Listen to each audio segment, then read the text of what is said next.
Story of the World, Volume 3, Chapter 3, James, King of Two Countries, Part 2, King James's Town. When Spain hauled boatloads of gold out of South America and brought it to King Philip II, James looked on in envy. He wanted his share of the gold too. So he gave a group of wealthy Englishmen royal permission to look for gold in North America. These wealthy men joined together to buy 3 ships: the Susan Constant, the Godspeed, and the Discovery. They filled the ships with food and tools and offered free land in the New World to men who would sail the ships to North America and search for gold. The new settlement or colony would belong to King James, and each wealthy man would get a share of the gold.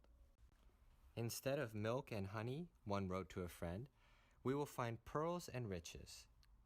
The 3 ships set out from England one cold December day, filled with bricklayers, blacksmiths, sailmakers, and goldsmiths. But as soon as the ships turned west, a strong wind blew them back. The ships struggled for 6 weeks against the wind before they got out of sight of shore. The hopeful colonists, crammed into tiny cabins beneath the decks, began to get seasick and argue with each other. At last the wind changed and the ships began the long journey across the ocean. For 5 miserable months, the colonists lived on biscuits baked as hard as iron and meat pickled in salt.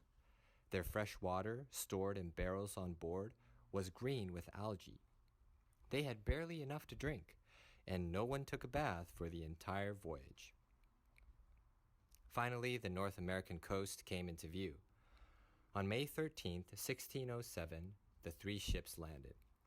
The colonists staggered to shore and found shady green woods, streams of water, and tall, thick grass. The spring weather was warm and sunny. The forests were filled with wild geese, deer, and rabbits. The river nearby teemed with fish, crab, and oysters. The Indians, or the Native Americans who lived nearby, seemed friendly. The colonists, sure that they had found the perfect place for their new home, built a few huts and named their colony Jamestown in honor of King James. The settlers didn't spend very much time building, though. They spent their days searching for gold.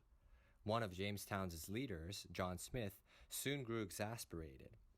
There's no talk, no hope, no work, but dig gold, wash gold, refine gold, load gold, John Smith complained. He knew that the colony's grain supplies, brought from England, would soon run out. He was afraid that the Indians might grow hostile. He wanted the colonists to grow their own crops and to build walls to protect themselves. Meanwhile, the Indians near Jamestown were watching the English explore further and further into their country. They were worried. How much land did these newcomers want? One day, Indian warriors attacked a little group of colonists who were out searching for gold. The colonists, frightened by the attack, finally listened to John Smith's advice. They built a fort with thick log walls to protect them, and they began to clear fields for crops. But it was too late. The English had arrived in Jamestown during a terrible drought. There was no rain. The fields were dry and the crops didn't grow. Water grew scarce and dirty. The grain from England was almost gone.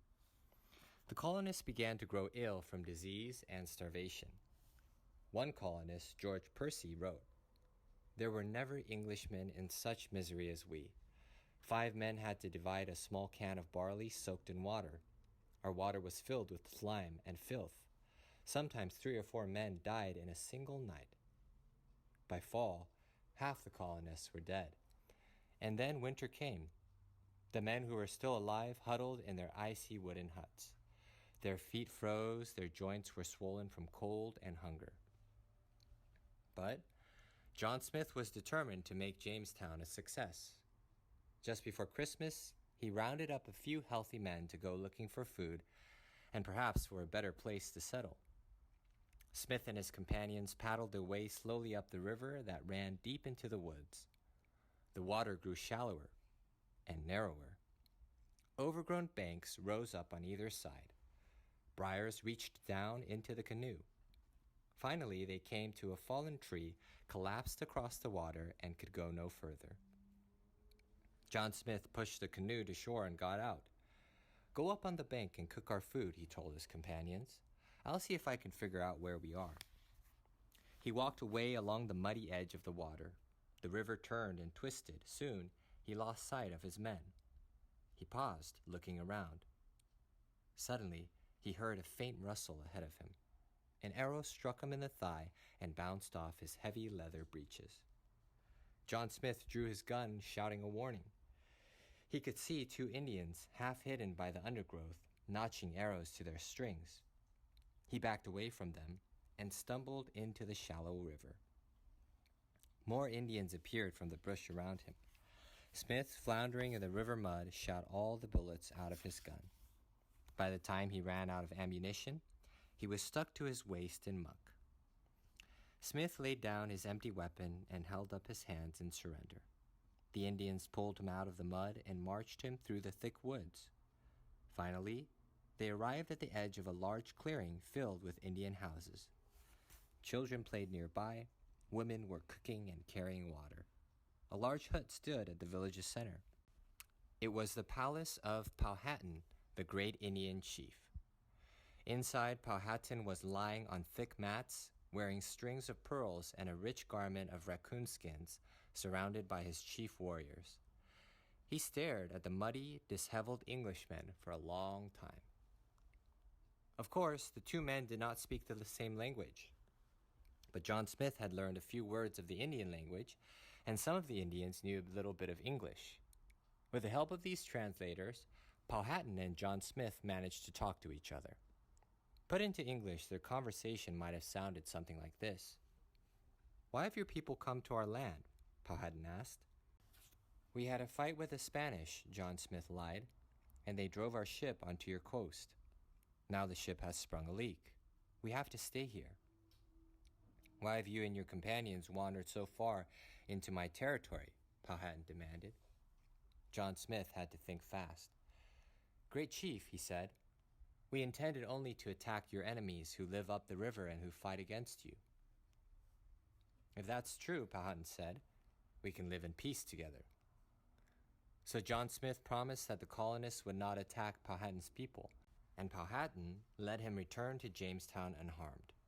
Eventually, another Jamestown leader, John Rolfe, married Powhatan's daughter, Pocahontas.